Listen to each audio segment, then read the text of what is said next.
morning. Good morning, everyone. I'm running just slightly late this morning. Oh God, I was doing way too much this morning. But we are here. We are here. Thank you guys for joining. Oh, as y'all can see, the sun is bright this morning.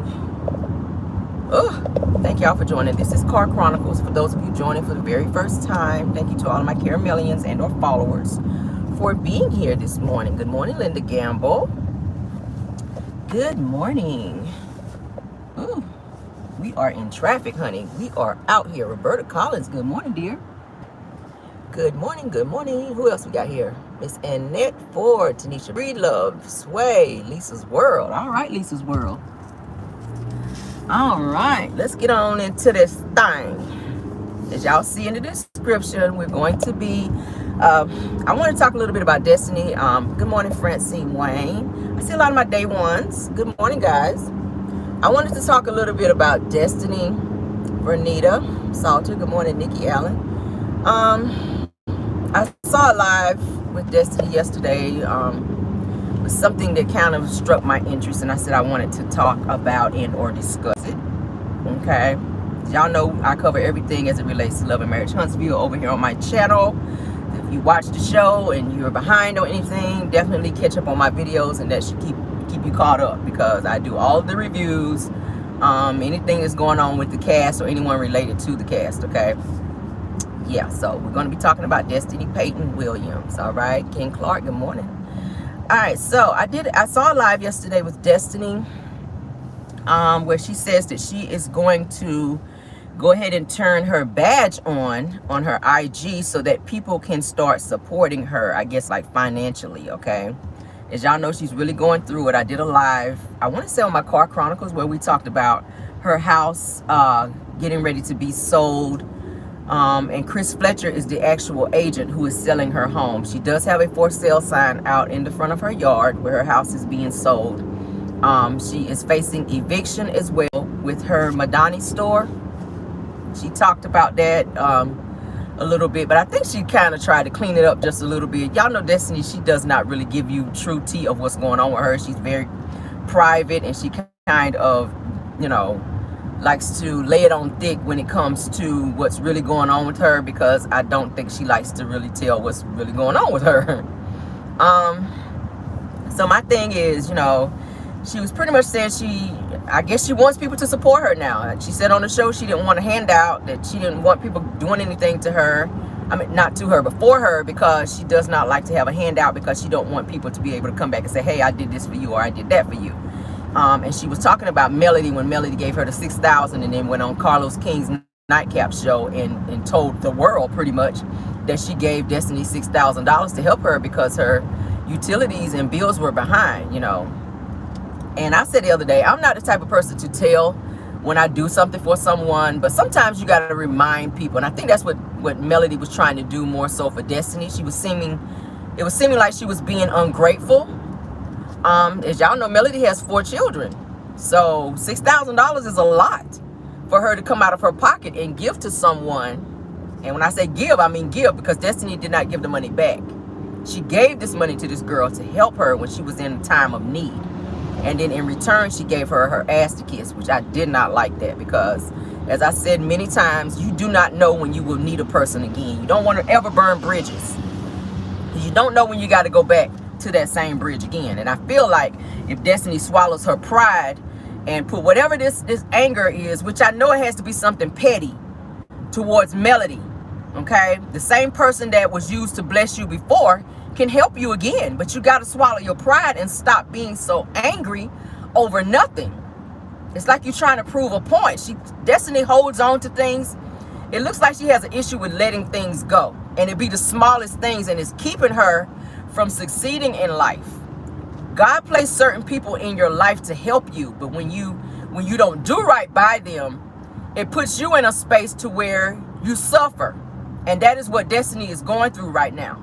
Okay, you were friends with the person that could get you where you need to go, but your pride will not allow you to open yourself up, Destiny, and let petty mess go for the sake of you succeeding and excelling in life. You have a son now. You're a mom. You want to have something to pass down as a legacy for your son. And you cannot do that if you continue to start and or stop things and or not succeed in what you're doing in life. Period. I'm just saying. Melody did not have to help you, dear. But let's go ahead on into it. So then Destiny, she basically says that 3 years of ups and downs with Madani, that she is having to do a revamp of Madani. I'm like, child, it's too many reads for me. It's a revamp, it's a relaunch, it's just too many. All right, she says that it's, she says, no, it's not a relaunch. That's what she was saying. She said, because I know everybody is always talking about me doing relaunch and relaunch and relaunch. She made sure to throw that in there because she know, I'm telling y'all, she be watching us. We be tearing her up about these relaunches and relaunches. So she was like, no, it's not a relaunch. It's pretty much a revamp. All right, she says that people have begged her to stay open because she's the first Black-owned beauty supply store that opened. She says, and if you're a business owner and you get 0 sales reports and you ride past other beauty businesses that are booming, she said it doesn't make sense. She said because Huntsville isn't that big, all right? She says, so word of mouth travels very fast. She says that she's been there for 8 months. She said that she's been there and 8 months closed and then open for 3, all right? And then she said that she's sometimes open for 6 months and then she's closed for 2 months. You can't make no money that way. Okay? I mean, it's 12 months in a year, girl. What you doing? But then she says that she didn't have enough of customers supporting her. That's what she's saying. She did not have enough customers supporting her. And she says that a lot of stuff coming into the store was because of her own money that she had to spend to sustain the store. Okay? This is what Destiny's saying in her live. She also says that our people, meaning us, y'all know, this color here, need to learn, and she said, and I love our people to death, but she says that we haven't been trained how to support the way that we need to support in the business that she's in. And this is verbatim, y'all. Can't make this shit up.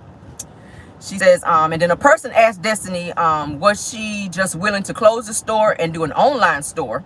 And she responded by saying that she already had an online store since 2019. I didn't know that Madani was even online. Did anybody else? I kept saying that that would have been the smartest thing for her to do, was to have the store online. That would save you from having to pay rent and everything else. If you're struggling to keep the store open, the smartest thing to do is have everything done online. Put your website out, promote it, and let people go to the website and you just ship the stuff to them versus being open for 8 months, closed for 3, being open for 6 months, and you know what I mean? It's too much. You cannot make money that way. People want to come and support you, but nobody's there for 2 and 3 months at a time. So then they're going to start taking their business elsewhere. They're going to go up the street and spend money with Stormy. They're going to go to the Asian beauty supply stores and spend money there. So you can't say that we haven't been trained to support you when you're not there for us to support you. I mean, am I speaking facts or am I just, talking mess over here this morning? We cannot support you if you're not there. You just said that you're open for 8 months and closed for 2 or 3 months. And then you're open for 6 months and then, girl, like make up your mind. Either you're going to be there and you want us to support you or not. Don't say we haven't been trained to. I mean, I'm not going to sit in front of your store for 3 months until you decide to come open, bitch. Before I can come in there and buy a brush. We're not going to do that. I had to be petty just a little bit, y'all. I'm sorry. Forgive me, Lord. Forgive me. So then a person said in the live that they would love to see Destiny and Melody come together and fix things and be friends again. And of course, Destiny started giving that ugly look, that smug look, rolling her eyes, doing the neck thing. I was just like, you know what? This is why you're not going anywhere, Destiny.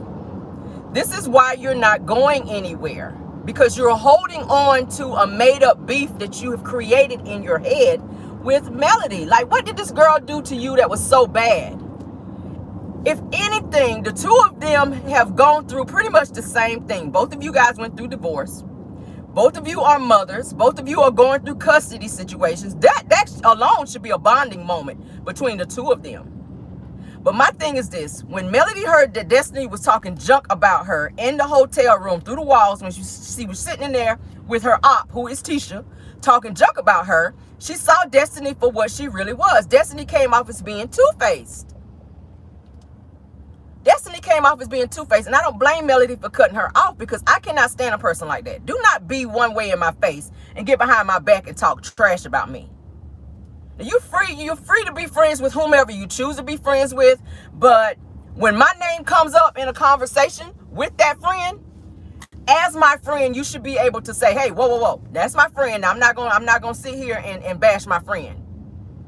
I'm not gonna sit here and exchange words and talk mess about my friend. That's my girl right there. Like, nah, that's Mel. Like, nah, Mel is my girl. Like, nah, I can't participate in that BS that y'all on right now, because that's my girl. And that's how you shut mess down. But when you sit there and participate in the BS, because you know that Tisha does not like Melody, and you sit there and exchange words and you laugh at the shade that's being thrown, then you become an op. And I don't think Destiny realizes that. Melody really genuinely wanted to be a friend to her. Y'all saw the scene when she came over there with the watermelon and they sat down and talked. You know, she was very sympathetic to Destiny, pouring out her heart, telling her about her getting divorced. You know, she was really trying to be there for this girl. And then you turn around and talk junk about her, and then you start looking crazy when somebody say they wish that you guys will make up and become friends again. And I don't think that it will ever be the same. But I like the way that Melody is so classy. And even though she don't really fool with you like that, even in this last episode, whenever she went to go and meet the Scotts, she greeted each and every one of them versus turning up her nose. She don't fool with Tisha like that. But she walked up to this girl and gave her, you know, a little hug and spoke to her. And she was very nice and kind about it. And I like that. She won't throw no shade and be, you know, she even spoke to Destiny. But Destiny was so in her feelings that she just, I don't think she wanted to hear it. I think she wanted more from Melody. I think deep down she really wants to be friends with Melody. But I think she wants Melody to come to her and kiss her ass and you know, to make them be friends again. That's what I think. Destiny wants people to give her things. And that's what it's looking like. Destiny is used to people giving her things. She wanted Melody the entire time, like I said at the whole Madonna event. She wanted Melody to be so stuck up her ass that she could not even focus on what was going on in her store, because she kept her eyes on Melody the entire time. And that is just so obsessive. That is obsessive. Like, it's like you wanted this girl to come over there and hug your neck and be like, hi, Destiny. Like, how are you? You know, she wanted that whole thing. Destiny is very emotionally needy, and I'm seeing that. It's so crazy. Girl, you continue to, like they say, you slice your nose to cut off, you know, you slice your, don't slice your nose to cut off your face or some crazy shit like that. Anyway, I just don't understand it with her. I don't understand it with her. You are fighting you fighting yourself at this point. You know, Melody is a person you need to be friends with, girl, because she's got major connections. You try to do music, not that you sound so great, but you want to rub elbows with the right people to get you where you're trying to go. Melody is your vehicle, baby, to get you there, but you won't do right. So you keep holding yourself back. I'm just saying. Nobody's going to continue to kiss your ass. Like, speak and keep it moving, child. So then Destiny says she wanted a moment, of course, and I felt a little sympathy, just this much. She says that her dad has cancer, and of course she got really emotional. She started crying. And then she said that his hair was falling out and he had a lot of health issues, but he's good. He's maintaining, okay? She says she's dealing with a lot here lately. You know, and my whole thing is this with Destiny. After she said that, I felt a little sympathy for her, because, you know, she's very close to her dad. You know, I've had several family members in my family pass away from cancer. One of my very close aunts, we have the same birthday. We look just alike. She passed away, and that really tore me up. So I really get it, how she's feeling with, you know, about her dad. You know, but my thing is, Destiny has to be approachable. I think people want to help Destiny and they want to have some type of sympathy for her. But Destiny she does not seem approachable. Okay? The way she looks, whenever you look at her, she does not look like somebody that you can just walk up to and say, hey, I want to bless you today. She just does not give that look, you know. So, and a lot of people in her life was just like really pleading with her, like, Destiny, damn, like, girl, like, get over it. Like, come on. Like, you really are standing in your own way. That's what they were saying to her. But like I said, she has Destiny has issues with women. I don't know the relationship that she had with her mother. I don't know. But it seemed like she may not have had such a great relationship with her mother. And it shows as it relates to how she relates to women. She's very standoffish when it comes to women. And it is just so crazy. It's so crazy. This girl really needs to have some very deep therapy to talk about some things that has happened in her life. I don't know the relationship which she had with her mom, but it doesn't seem like she may have had a very close one. With the way that she is with women, she's very guarded. Destiny's very guarded. She has a wall up. And she stays peeping over that wall when it comes to women. But she gets along well when it comes to men, maybe because she has such a great relationship with her dad. She gets along great with Martell and any other man. But when it comes to women, here comes that wall. And there's a reason for that. It's something deep down in her that causes her to be that way and not let things go. Okay? I don't think Melody did anything to her that was so bad for her to feel like that about that girl. It's something deep down in Destiny that's going on with her. And that's what it is. And until she acknowledges that and gets some help, she's not going to be able to be a good mother. She's not going to be able to be a good businesswoman because it's keeping her back. And she needs to realize that. Don't say that we haven't been trained to help you and be there for you. It's not us, girl. It's you. She needs to take responsibility and accountability for who she is and what she keeps displaying that people see in her that makes people want to go somewhere else and spend their money elsewhere. I'm just saying. Now you're saying you want to turn your badges on IG so that people can start helping and supporting you because you're really starting to feel it now. You're really starting to feel it now. She's losing everything around her. And I don't know what it's going to take for her to actually snap out of it and get it and be like, you know what? Damn. I really need to humble myself and look at this thing another way. You know? I ain't got to lose my house, car, and everything else for me to see what I'm doing is just not what I need to be doing out here. I'm just saying, I ain't got to lose everything. It ain't got to get that far for me. So some people it just takes that. You got to lose everything, honey. You got to hit all the way rock bottom, baby, before you can actually see. And Destiny is one of those people. She's very hard-hearted, and she needs to snap out of that. Because, baby, honey, that will, pride will make you live outside. And I'm going to just say it. And you damn near out there, honey, according to that sign in your front yard. And that's no shade. I'm just being real right now. Okay? It's just so crazy, y'all. But honey, if you're watching my show Destiny Girl, please get some she says she has a life coach and that she was in therapy. Honey, I hope you going to all of your sessions because you really need to get the help you need, honey. And like I said, I sympathize with the fact that her dad is suffering with cancer and whatnot. I really do. But at the end of the day, you cannot continue to use things in your life as sympathy, Destiny, to excuse your behavior and the way that you treat people. Yes, I sympathize with your father being sick, but I do not sympathize with the fact that you use different situations in your life to get by with bad behavior. I don't. I just don't. I just don't. All right, now, she also made reference to something else that kind of raised my antennas, okay? It really made reference, it really raised my antennas when she mentioned that something was going on as it related to her son, okay?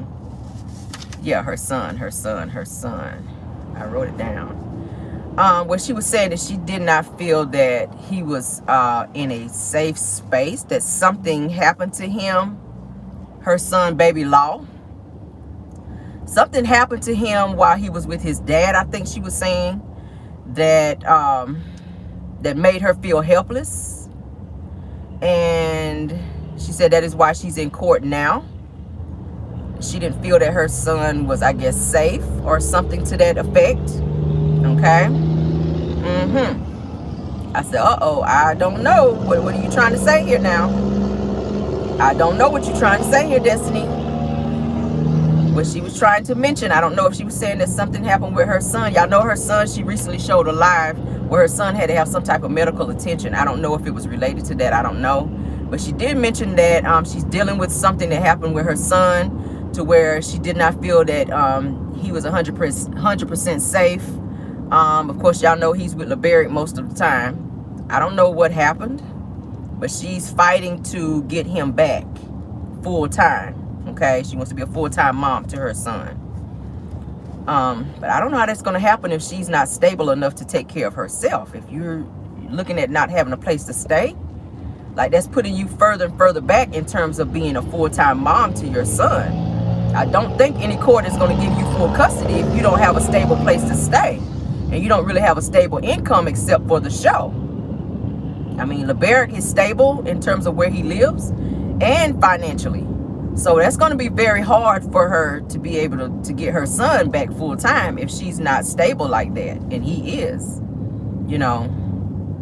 I don't know, y'all. It's so crazy. I really want to see her do something different with her life. I really do. Because it's so sad. It's very, very sad. It is very, very, very sad.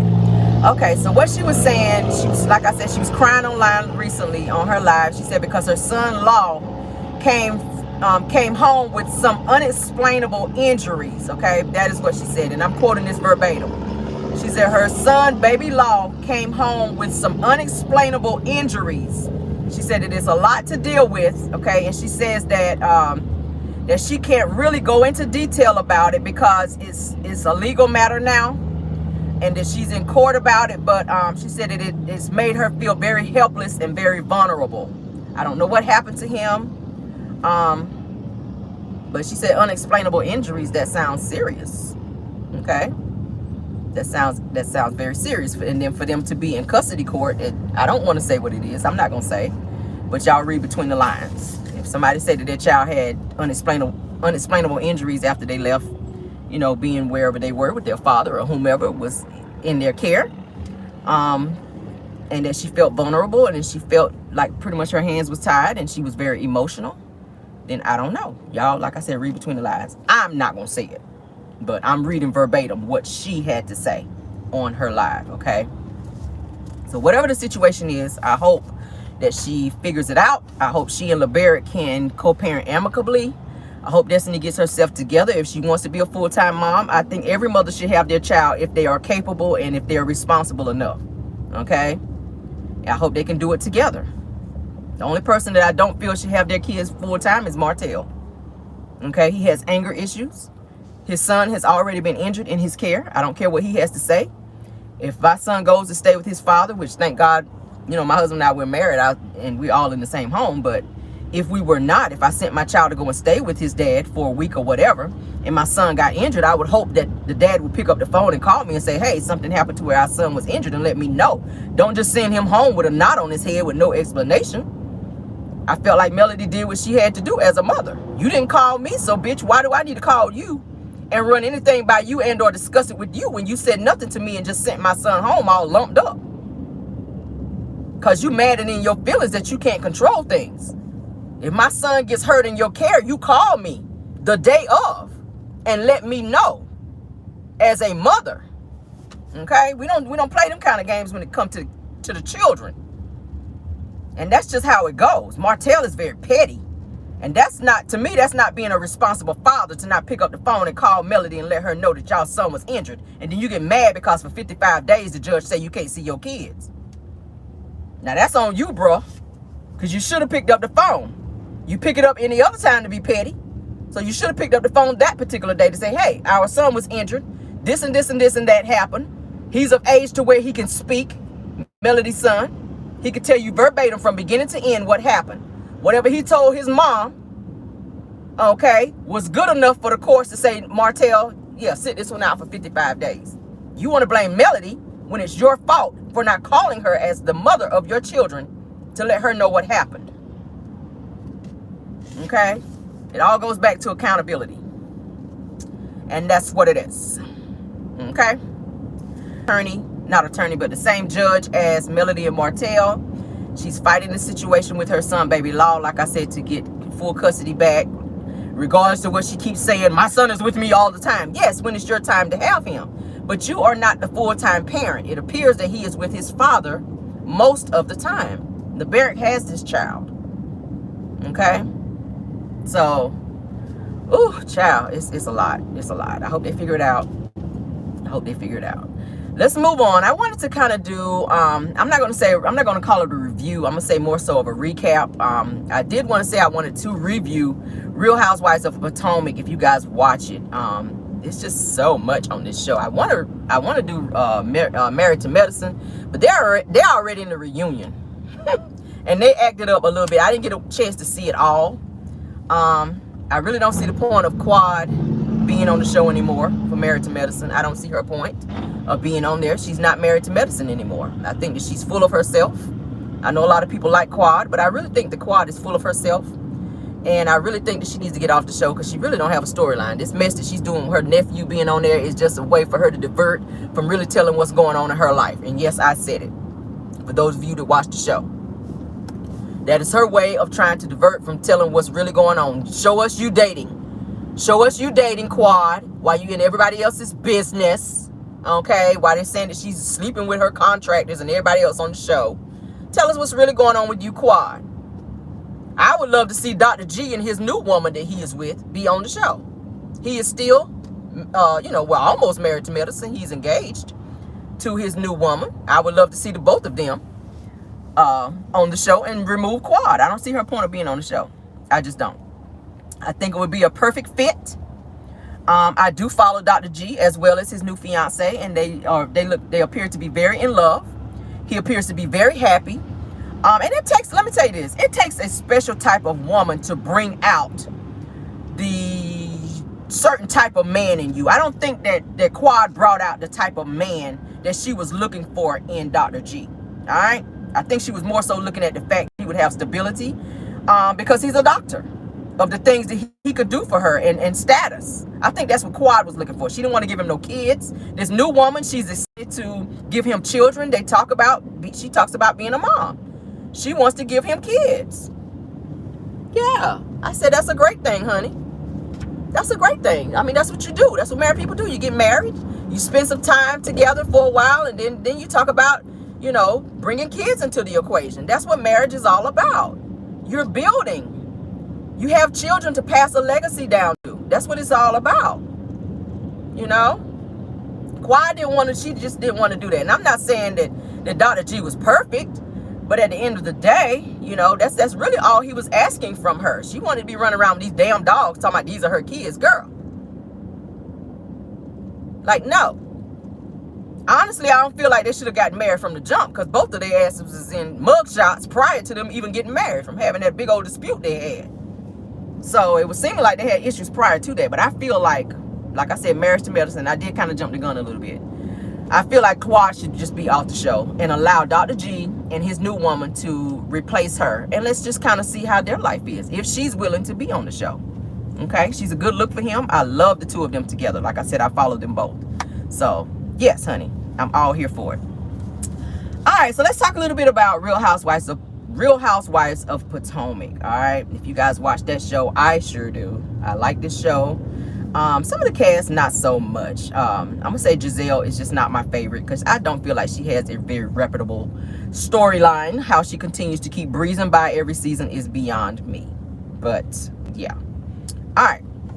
So we're gonna talk about, the first person we're gonna talk about is Giselle. All right, y'all know that Giselle says that Candace's husband, honey, Chris Bassett, asked to come to Giselle's hotel room to have a discussion with her. And Giselle is saying that she felt very uncomfortable and made it out to be more than what it really was, okay, which pissed Candace off upon hearing about it, okay, where Candace kind of snapped off and read Giselle for filth, honey. Y'all know Candace got a very slick mouth. I really wasn't a huge fan of Candace, but I do like the fact that she can read. Anybody that can read somebody down, baby, I'm here for it, because I'm a reader and a dragger, okay. I really feel like they're coming for Candace's husband this season. I don't know why. I don't know why. I kind of like Chris, because Chris don't really bother nobody like that. Now, he will speak up and check your ass if you come at him wrong, but for the most part, Chris don't be bothering nobody, okay? He just don't be bothering nobody. But so Giselle decides this season she wants to come for Chris and saying that he made her feel uncomfortable. But my thing is this. You, first of all, he is a married man, so you should not be meeting up with him in no hotel. One-on-one, to be talking about nothing.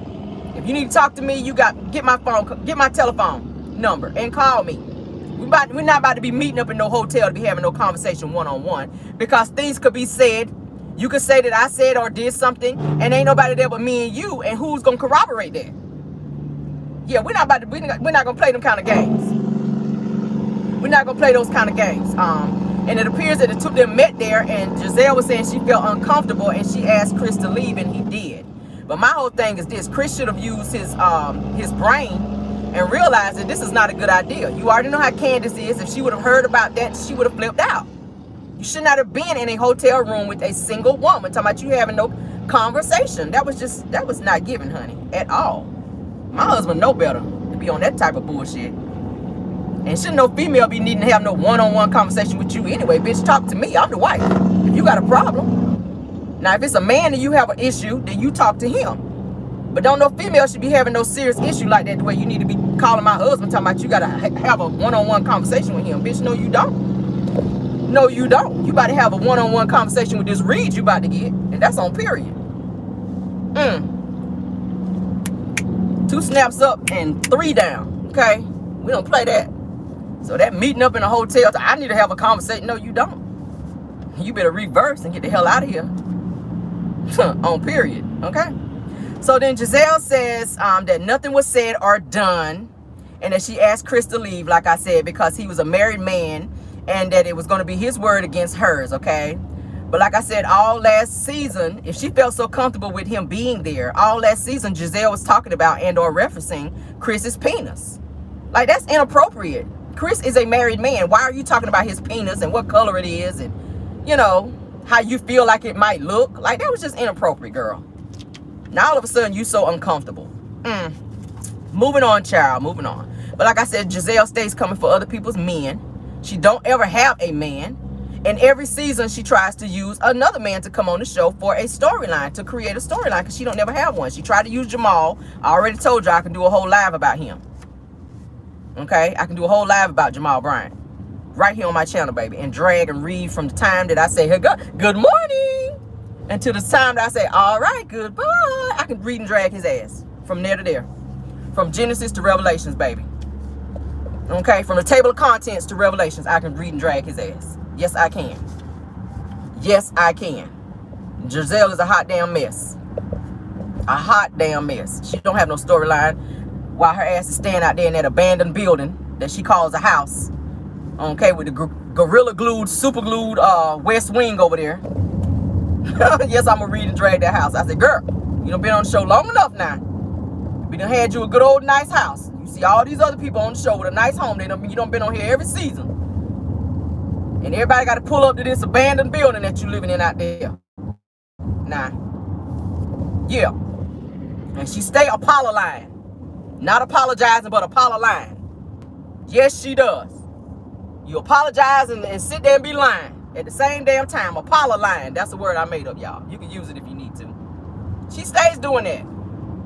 Stays doing that and stays coming for other people men. Because she ain't got to keep one. Okay? Every man she ever brought on the show has played her. It's a sad situation, girl.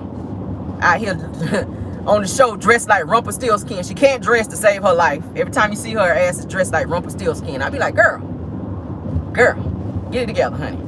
Let's move on past Giselle, honey. Mia. Let's talk about Mia. Now, Mia says that on the past episode that Chris, they on Chris again, honey. Chris Bassett, which is Candy's husband, says that at Karen's little spring thing party, says that Chris was staring at her and looking at her and making her feel uncomfortable, okay? And I was just like, Mia, when they played it back, Chris wasn't even looking in her direction. So I don't even know what the hell Mia was talking about. Mia stays with a lie on her tongue. They have caught Mia in several lies, y'all. They have caught Mia in several lies on the show, okay? Even with her posting this situation about her health, I keep saying why she even chose to even post it. That should be something between you and your doctor. Because now all of the other women are confronting her and asking her about this and saying that she's lying about it. Like, I don't feel like she owes anyone an explanation as it relates to her health. That's a conversation that should be had between you, your husband, maybe your family, and your doctor. You don't owe any of the women on the show an explanation as to what is going on with you, what your doctor said, what they diagnosed you as. Like, none of that. I would not be displaying that to anyone. You're not about to pull me to the side and be telling me, oh, you lying about this, you lying about that. And I feel like she put herself out there because she put the narrative out there as to say this, and then she mentioned cancer, and then you turn around and said you didn't have it. Like, you can't play like that, because then people are going to come for you. Talking about this man was looking at you and you felt so uncomfortable. They played it back. He was looking the other way. She over here, he looking that way. I said, girl, your eyes should have been on old Pervy Burvy. Your husband, old G, honey. That's who you should have been looking at. Okay? He looking like his ass, he carried a pack of instant grits in his pocket everywhere he go. Mia husband look like he carried a packet of instant grits in his pocket everywhere he go. That's how he look. Like he ready to go somewhere and boil some grits somewhere. That's how Mia husband look. I said, girl, what did you doing with this old man? You done got on the show and told everybody you met him in a strip club where you used to dance. I would not have told that information. And Mia keeps putting her own foot in her mouth, because you know they're going to use it against you. I don't understand that with her. And I'm really trying to like Mia, but do not be telling people that you was dancing in the club and you done met this old ass man who was up in there lusting after you, and they'll turn around and marry him because he had a nice little coin. Now you look stupid in front of everybody. You out here on your Anna Nicole, honey. You trying to be Anna Nicole on the show. Out here meeting old men and marrying them. That's what it's giving. Yes, you are not Anna Nicole, girl. Mia Nicole. That's what I'm going to call your ass. Mia Nicole. That's who you are. Let's move on past her ass. Mia. Call her ass out this morning. Karen. I love me some Karen Huger, honey. The Grand Dame. I love me some Karen Huger, honey, because she stays, child, try to make a coin, and she stays with a good read. Karen got that subtle shade about her, and I like that about Karen. I like that about Karen, okay? Yes, I do, honey. I love me some Karen Huger. Now, Karen says that one of the husbands on the show hugged her a bit too tight, honey, and caused her to have some pain, honey, and felt very uncomfortable, to where she had to speak to her pastor as well as her husband, Ray, honey, about the situation. And I said to myself, I feel like it was Ashley's husband, okay, Michael, because y'all know he stays inappropriate. He stays touching people inappropriate. I want to say 2 seasons ago, he grabbed one of the producers' butt, and they had to tell him not to do that. Y'all know Michael stays doing too much. They done caught him in hotel rooms, being inappropriate. There were pictures out there of him. You know, Ashley already said that upon meeting and marrying Michael in the beginning, that he wanted her to have extracurricular activities in the bedroom with other women being there. And now she's telling him that she don't want to do that anymore, and that she, you know, y'all already know about Michael, honey. So I felt like it was Michael. She said she didn't want to tell who the husband was, because one of the producers asked, would you like to tell who the person was that did it? And she was saying no, she don't want to tell it. But I feel like it was Michael, because he's the only one that I know on the show, besides G, that look like he'll be grabbing up on somebody inappropriately, okay? Allegedly, say that. But yeah. And like I said, and then with Ray, and her husband Ray, I like me some Ray. But Ray was telling Karen, which I thought was so crazy, that she's allowed to have eye candy, okay? Meaning looking at other men, y'all.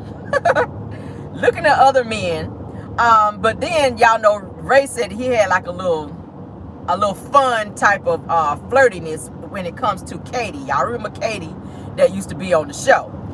Katie was on one of the previous episodes on this season, and she saw Ray and ran up to him.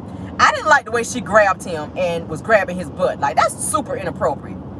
You cannot run up to my husband and grab his butt like that.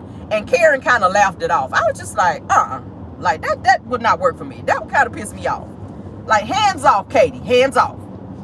And Ray seemed to be kind of enjoying it. But then you want to turn around and tell Karen she can only have eye candy. And you don't let Katie come up to you and hug you up, and you hugging her. And she don't reach around there and grab your little tush on camera, child. I said, no, and no, Ray. That's just not going to work, sir. Now, we know you're 185 years old out here. But I'm going to need you to not to be out here letting people be grabbing up on you like that, Ray. Because that's not a good look.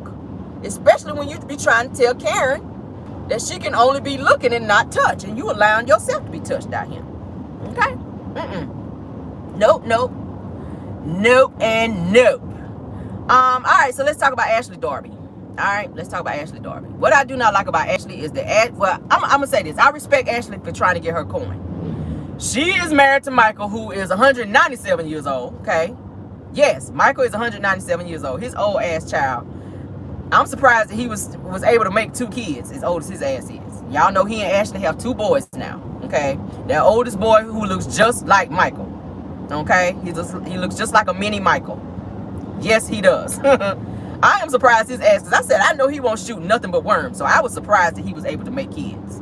But Michael is just a little freak out here. And I was saying before that Ashley met Michael, married Michael. Of course, Michael got a coin. Go look him up, honey. His net worth is up there. Michael got a coin about him, baby. And I think that is more so what Ashley was looking for. As y'all know, that Ashley has daddy issues. You already saw in previous episodes to where she went to go and see her father. He was not receptive to having a relationship with her. So I feel like her whole relationship and her being with Michael is because I guess he reminds her of maybe like a dad, so to speak. Y'all know how some people get with old men because they have daddy issues, and that's what I feel like Ashley is doing with Michael. She has a lot of daddy issues, and Michael really gives her what she wants. He takes care of her, you know. But the only issue that she has with Michael is that he likes the extracurricular activities in the bedroom. Ashley said in the beginning she was fine with it, but now she's to the place where she just wants it to be her and Michael, and he wants to continue that. And my thing is this: you start out, baby, how you can hold out. I keep telling people, don't start doing something that you don't plan on continuing to do. Because now Michael is feeling like, okay, now in the beginning you was fine with it. So now don't be saying, no, we can't do this. Ashley was saying at one point she would go out to the club and she would see somebody and bring them back with her and Michael. Now she just wants it to be her and Michael. Now they're separated and looking at being divorced. And I was just seeing most recently that Ashley's dating someone. So it's looking like she's moving on past Michael. Okay? Michael wanted him a nice, pretty girl to have on his arm for arm candy. Ashley was looking for someone to give her, you know, monetary things and take care of her. So their relationship kind of worked for each other because Ashley is a little freak too, and so is Michael. But now she's looking more so into settling down. She wants a house, which she's saying that with her and Michael being separated, they're going to buy a house together through the LLC. So Ashley's trying to get all she can, baby, before she get on up out of there. I respect you, honey, getting your coin, getting all you can. But at the end of the day, I feel like she kind of sold her soul a little bit. Okay? For the sake of getting what she wanted. All right? Yeah, I'm not about to be going out and meeting nobody and bringing them back to my bed. That's a sacred place. I'm sorry. To each his own. Do what you got to do, honey. But for me, that would have been a hell no. That would have been a hell no. Michael, honey. And Michael seems to like both sides of the fence. Allegedly. According to the pictures and things that we've seen online. But hey, if she like it, damn it, I love it. I ain't got to deal with it. So, you know, hopefully Ashley gets what she wants with this deal. Hopefully she gets a nice little coin. They did have a prenup, so once she go ahead and officially files for divorce, she should be okay on the financial end so that she can take care of her boys and she and Michael can go ahead and raise them amicably, okay? Let's move on to Robin and Juan. Them two are so exhausting. Robin and Juan, my thing is this. Now wants to be on the whole, she wants Juan to sign a prenup. You were married to him prior, and Juan had all the money. She acted like she didn't want to sign one, but she said that she didn't have a problem signing one, so she did. So Robin feels like she's making it now. Juan is not making it, so she wants him to sign a prenup. I don't think he was so happy in this last episode when she brought it up, because he kind of said under his breath that he makes more money than she does. She tried to say that he didn't say that, but when they rolled tape back, that is exactly what he said, that he makes more than she does. Now, who scammed them and took Juan's money, which made Juan be broke, okay? They were struggling, which then it caused the relationship to go its own separate way. But they wound up still staying together. So in my opinion, I kind of feels like Juan is just a roommate with benefits. That's kind of how it's looking. That whole him proposing to Robin on the show, I feel like it was for a storyline. Because most recently, Sharice asked Robin, have you guys set a date? When is the wedding? She don't know anything about no date. She ain't set no date. They haven't done anything. And that has been years now since Juan has proposed to her. She already made mention as to Juan's name not even being on the house that she just purchased. She was saying it was something to do with his credit, that she finally got her credit to where it needed to be, and that Juan's credit wasn't where it needed to be for him to be on the house. But I don't know, y'all. It's so crazy. The two of them, It's like they were married before, they went their separate ways, and Juan, I feel like Juan be seeing other women, but Robin don't want to acknowledge that. So she's trying to stay with him for the simple fact that they have 2 boys together, and she wants to keep that family dynamic because that is what she's used to. If y'all saw in previous episodes, Robin tried to move on and be dating other people, but she would always go back to Juan. To me, I feel like Juan is super disrespectful, and he's in a place now to where he really needs Robin. He needs a place to stay.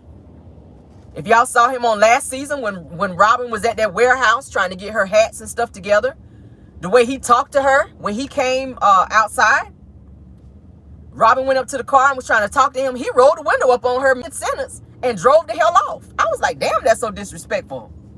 That is so disrespectful of Juan. I don't think the 2 of them are going to get married. And I'm going to just say it here on my channel. I just do not. I feel like they are comfortable in the place that they are in. I feel like Robin does not fully trust Juan. So she's just gonna let him live in the house and be there with her and her 2 sons. And they're gonna ride it out. I don't think the 2 of them are gonna get married. I just really don't. I just really, really don't. I feel like the whole proposal between the 2 of them was just for a storyline, okay? Yeah. Because she always start that stuttering mess, kind of like Sheree do. I already told y'all Sheree sound like she cranking up them lies, honey. Whenever you ask her something, that that's how she be. All right. Wendy, I feel like Wendy, honey. I don't feel like Wendy has a reputable storyline this year. I just really, really don't. With her trying to go into business with Peter Thomas, child trying to get this whole club or whatever it is off the ground. I think that it's a bunch of BS. Peter already told her that it's going to cost her $300,000. And I said, girl, have you not watched previous episodes of Real Housewives of Atlanta? Peter is not good with money. He's not good with money. So you may not be wanting to be trying to invest in anything as it relates to Peter Thomas. You better be going and talking to Cynthia, honey, about this situation. $300,000 Peter about to make off with your money. Now, he can't even keep his own damn clubs open. So what you think he gonna do with you and your $300,000? I don't think that's a great investment, Wendy. Now, you very smart. You got all these degrees. You supposed to have a brain up there, girl. I really think she needs to rethink that. I think that she needs to really rethink that. And then, as you guys know, Candace and her husband, Chris, they're freezing eggs, and Candace is finally... My brain just froze. I'm sorry. Her career is starting to take off, so she's freezing her eggs instead. So I'm happy to see that she's looking towards being a mother and freezing her eggs, okay? As y'all know, she's trying to get her music off the ground, etc., etc. So I don't like the way she talks to Chris. I think she's very disrespectful in that regard. But kudos to her for following her dreams in terms of her music and them trying to become parents, okay? I really hope that that situation works out for them. And that's all I really have as it relates to Real Housewives of Potomac so far, okay? If you guys watched the show, that's my little recap for all of them. Hope you guys enjoyed it. Thank you guys for watching Car Chronicles. We're going to get off here. Y'all have a great day. Y'all have a blessed day. Love you guys that way. Thank you to my moderators for doing such an awesome job, okay? We will have Car Chronicles tomorrow. If I have any more tea, I will hop back over here later on today, probably around 6:30ish, between 6. Okay, y'all have a good day. Thank you for any content creators that's in the building.